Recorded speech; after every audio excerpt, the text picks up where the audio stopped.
मैंने शदीद बर्दाश्त के बाद अपनी बेगम को एक मरतबा तलाक दी है, जिस पर मुझे अफसोस है। क्या निकाह दोबारा करना होगा और बेगम से रुजू कर सकता हूँ? रहनुमाई फरमाएं। शदीद बर्दाश्त के बाद एक दी है, अच्छी बात है, एक से ज्यादा नहीं दी।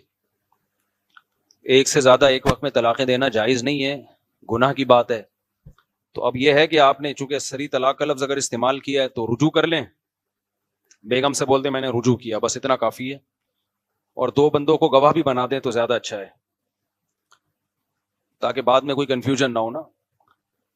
और फिर आइंदा ज़िंदगी पर दो तलाक़ों का इख्तियार है। आइंदा ज़िंदगी में कभी एक और तलाक दे दी तो दूसरी हो जाएगी, फिर तीसरी दे दी तो बिल मामला क्या होगा, ख़त्म। बार बार मसला बताता हूं, तलाक इकट्ठी दी जाए या वक्फे वक्फे से दी जाए, सवाब और गुनाह में तो फर्क पड़ता है, लेकिन तलाक़ें वाक़े बहरहाल होती हैं।